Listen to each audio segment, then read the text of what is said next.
Welcome back to the Good Time Garage. Wanted to bring you back here. We've got a set of exhaust valve simulators from GrimmSpeed. They make these really nice exhaust valve simulators that plug into the factory plug. No wire cutting, no splicing, no harm, no nothing.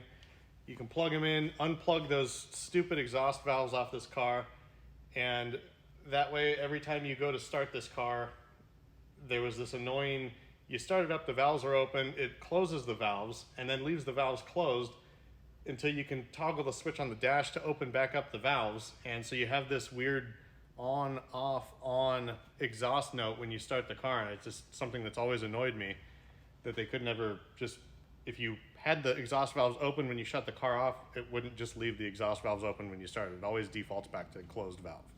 So these remedy that, and they don't provide any lights on the dash. You have full functionality of the vehicle, and the best part is you get to hear the exhaust note that you should have heard from the factory, because why you'd want a exhaust note that's quiet on a muscle car is beyond me, and I don't understand it. So that's what these do. We'll go ahead and show you how you remove the factory plug, show you how to get these things plugged in, hide the wires, and ultimately let you hear what they sound like. So we'll be back shortly. We're going to lift this in the air and get going.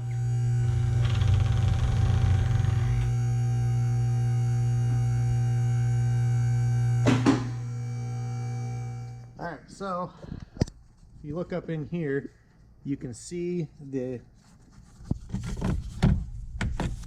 a little tight to work, so you're gonna have to, this here is the actual connector where this connects to. You've also got it clipped on to the exhaust mount right here. So we're going to disconnect that so we can kind of move the wire around a little bit. It'll be a lot easier. And then there's a slide out tab on this connector, which once I get the connector out, I will show you. Okay, pull the connector out now. So if you take a look here, this is not as it would appear. There's this clip right here, which goes in and locks, and then you pull this clip back, and then you can push down on this plastic piece right here. When you push down on there, that releases it and you can pull it away. But if you don't pull this red tab back, you cannot release this. And this is not very apparent if you're on the floor in your garage and you've got your hand up there. It's not going to work. So just be looking for that, and that's the kind of magical key to success, if you will. So we're going to go ahead and not shine the light into the camera. We're going to take this. This plugs in like that. Oh, hold on, let me put it on the right way. That clicks into place, and then we can lock our stupid little connector down. And now what we will do is we can clip this back into its place where it was clipped in before. And then we'll go ahead and just zip tie this to that. Keeps it up and away, out of the way. Let me go grab a zip tie real quick. All right, so got a zip tie. We're just gonna go ahead and take this cable, and as you can kind of see, if you look where I'm looking, we're just gonna zip tie the two together. That keeps the cable away from the exhaust. And also allows you, if you ever for some reason want to return to a stock configuration, which I have no idea why it would, but it allows you to do that at any time. So there's it. That's the finished product right there. If you take a look, you've got your simulator, you've got the cable just tied around itself. We've hung it back up on the factory mount up here where the cable was attached to, and you have an open flap. If we come around here and we take a look inside this exhaust pipe, you will see an open flap.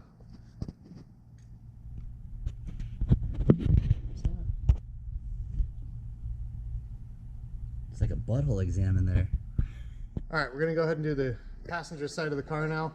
For this, you're probably gonna need a screwdriver or something to move that little red notch, that locking clip back, because the amount of space you have on the passenger side versus the driver's side is completely different. And you also have this nice piece here to remove the skin off of your arm for free.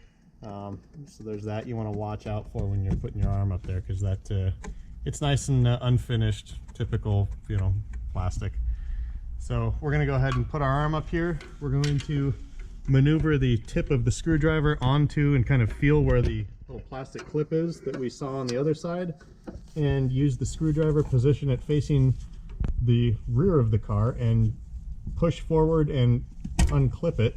And then from there we can unclip this, bring it down, and we can put our other exhaust simulator on here, like so. Just set that on the ground.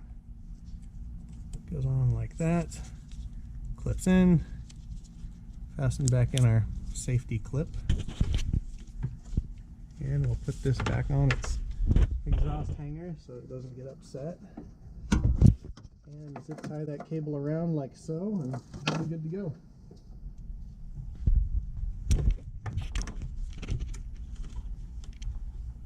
So one of the things when doing this that you want to watch out for is when you shut the car off, after a certain amount of time the car will do a kind of go into a rest mode.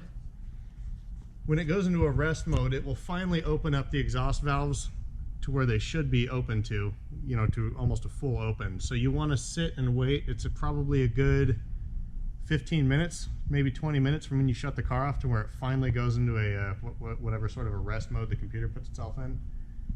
Make sure that happens, because once you disconnect these and put the simulators on, you will not move those exhaust valves. So just make sure that you have them in the position you want them in before you commit. All right, wanted to bring you back here for a second. I realized one more thing.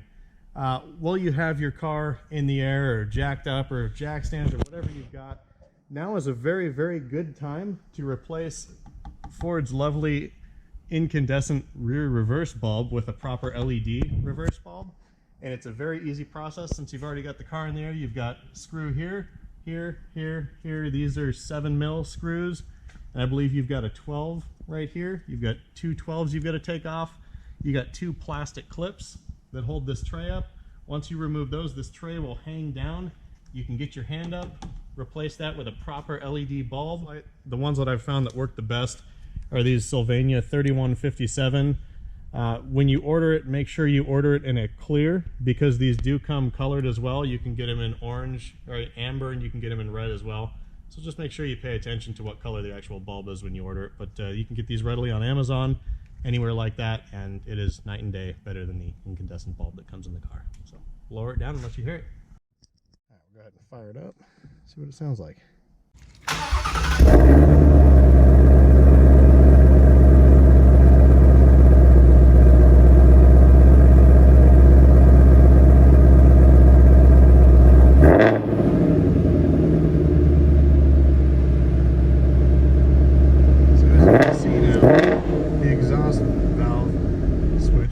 Absolutely no difference between it being off and on and the actual sound. You still have full functionality of all the different modes.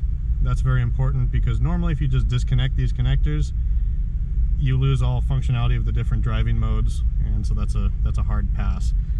So this allows you to retain that functionality. You can also still turn this on and off. It doesn't really matter anymore, so that's kind of cool. And you have full sound.